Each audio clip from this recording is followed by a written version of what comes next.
My name is Thomas Lindsay, and I'm Senior Counsel for the Center for Democratic and Environmental Rights. So another of the doctrines, the legal doctrines that people run into when they begin doing this work at the local level to adopt more environmentally protective laws at the local level for themselves and for nature is that they run into this thing called the Commerce Clause.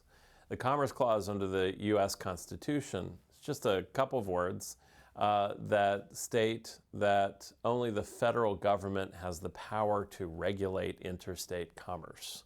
So that's all it says in the U.S. Constitution, is that Congress is the only entity that has the power to regulate interstate commerce. Well, by making that declaration in the U.S. Constitution, the automatic inference is that nobody else has the power to regulate interstate commerce. What the question becomes is, what is interstate commerce? And the answer is that almost everything has been defined as interstate commerce. So trucking between states, interstate commerce, factory farms, and agribusiness production has been defined as interstate commerce. The disposal of low-level radioactive waste has been defined as interstate commerce. The game is, once you define something as interstate commerce, it lifts it out of the authority of the locality or even the state to regulate or prohibit, and puts that authority squarely into Congress.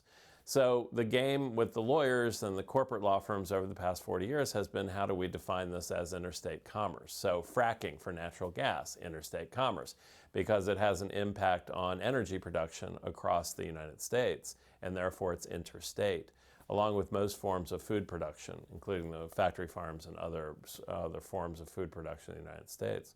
So in essence, the Commerce Clause in the U.S. Constitution prohibits localities and states from regulating anything that deals with interstate commerce, which is this huge universe of activities and projects and activities that take place across the United States every day.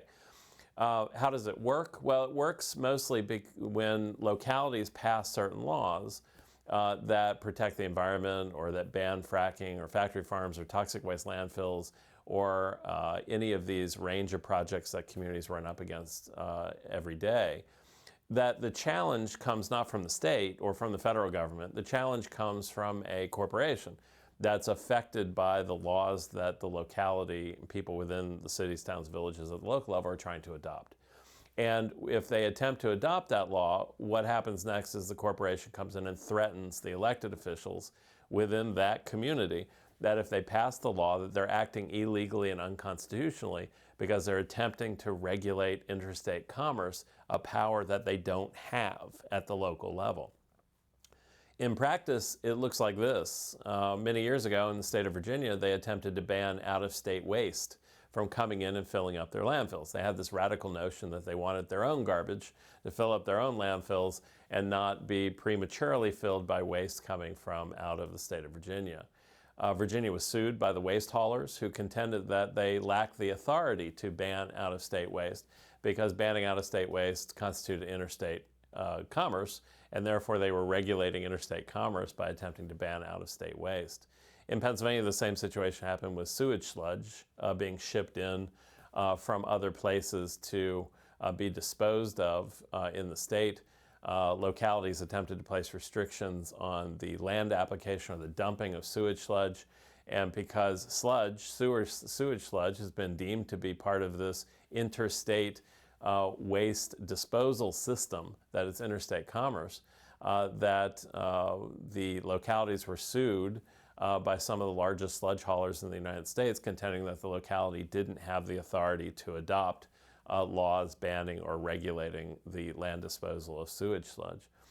The question we get next is, well, if this doctrine exists and it's federally rooted, then how do we override it? How do we overcome it? Because if we can't, then we might as well just go home, because we can't do anything within our localities to try to fix what the state and federal government are abdicating at this point, or not protecting the natural environment, or not stopping these projects.